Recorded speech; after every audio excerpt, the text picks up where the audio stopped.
Vegetable organise பண்ணலாமா? Market போய் ஒரு பை முழுக்க காய்கறி இந்த வாரத்துக்கு பிடிச்சிட்டு வந்துட்டேன்.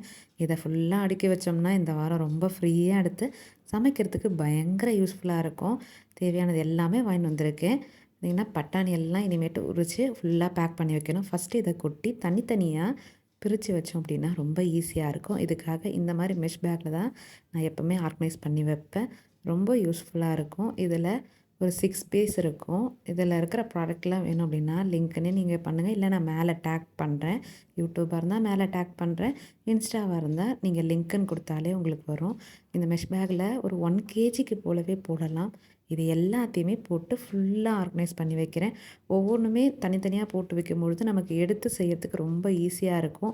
ஃப்ரிட்ஜும் ஒரு மாதிரி கச்ச கச்சன்னு இல்லாமல் நீட்டாக பார்க்கவே குயிக்காக இருக்கும். ஃபஸ்ட்டு மைண்டு ரிலாக்ஸாக இருக்கும். காலையில் வந்து சமைக்கிறதே அறிபறியாக இருக்கும். அந்த டைமில் இந்த காய்கறியெல்லாம் பிரித்து போட்டு சமைக்கிறது கொஞ்சம் கஷ்டமாக தெரியுது அப்படின்னா இதை நீங்கள் ட்ரை பண்ணுங்கள். தனித்தனியாக ஆரம்பத்திலே பிரித்து வச்சுருங்க. தக்காளின்னா அந்த பேஸ்கெட்டில் கொஞ்சம் தான் வைப்பேன். மீதி கண்டிப்பாக மீறும்போது இந்த மாதிரி மெஷ் பேக்கில் போட்டு வச்சுருவேன். நம்ம ஃப்ரிட்ஜிலே ஒரு ஆர்கனைசருக்காக ஒரு ட்ரே கொடுத்துருப்பாங்க. அதில் வச்சா கூட அப்படியே சுருங்கி ஒரு மாதிரி ஆகிடும். இன்னொன்று என்னென்னா மேலே ஃபுல்லாக ஒரு மாதிரி இருக்கிறதால எடுக்கவே முடியாமல் நச நசன்னு இருக்கும். அது மாதிரி இல்லாமல் இருக்கிறதுக்கு வாரத்துக்கு ஒன்ஸ் நான் இந்த மாதிரி ஃபுல்லாக ஃப்ரிட்ஜை க்ளீன் பண்ணிவிட்டு ஆர்கனைஸ் பண்ணி வச்சுருவேன். எனக்கு ரொம்ப ரொம்ப யூஸ்ஃபுல்லாக இருக்கும். ஸ்ட்ரெஸ் ஃப்ரீயாக செய்யறதுக்கும் நீங்கள் கச்ச கச்சான்னு இருக்கும்போது எடுத்து செய்யறதுக்கும் இந்த மாதிரி வச்சு செய்யறதுக்கும் யோசிச்சு பாருங்கள். ரொம்ப ஃப்ரீயாக இருக்கும். அடுத்தது எனக்கு ஃப்ரிட்ஜில் ரொம்ப மோஸ்ட் யூஸ்ஃபுல் அப்படின்னா இந்த ரேக் தான்.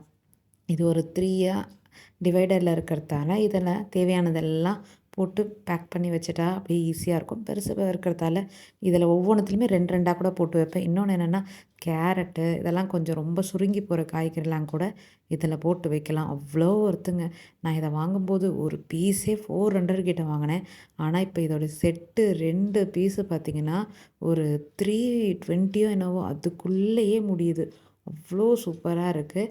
இந்த மாதிரி கொத்தமல்லி எல்லாம் போட்டு வச்சுட்டேன்னா கொஞ்சம் கூட வதங்கலை. ரொம்ப யூஸ்ஃபுல்லாக இருக்குது. இந்த மாதிரி தனித்தனியாக போட்டு வைக்கும்போது ஃப்ரிட்ஜிலே நிறைய இடம் இருக்க மாதிரி இருக்கும். பாருங்களேன், நான் இந்த பக்கம் அடுக்கிட்டேன் அப்படின்னா அவ்வளோ ஸ்பேஸ் இருக்குது. மேலே ரேக் இருக்கு இல்லையா, அதை மாவு வைக்கிறதுக்கு விட்டுருவேன். ஒரு 3 டேஸ் இருந்தால் கூட அந்த இடம் ஃப்ரீயாக இருந்தால் தான். அப்போ இந்த சைடில் பால் தயிர்லாம் ஊற்றி வைக்கிறதுக்கு பட்டாணி தனியாகவே உரித்து வச்சுட்டேன். இதை இந்த மாதிரி கிளாஸ் ஐட்டமில் போட்டு வச்சுருவேன். அப்போது உங்களுக்கு ரொம்ப யூஸ்ஃபுல்லாக இருக்கும். இந்த கண்டெய்னரில் ஒன்றத்தில் பன்னீர் க்யூப் கட் பண்ணி வைப்பேன். அதுக்கப்புறம் பார்த்திங்கன்னா இந்த மாதிரி பட்டாணி, இன்னொன்றுத்தில் தயிர் உர குத்தி வச்சுருவேன். அவ்வளோ நல்லா சூப்பராக கெட்டியாகவே இருக்கும். பார்த்து எடுத்து சாப்பிடும்போது நமக்கே ஆசையாக இருக்கும்ல. அந்த மாதிரி இந்த கிளாஸ் ஐட்டத்துக்கு மேலே எனக்கு ஒரு பயங்கர க்ரஷ் இருந்தது.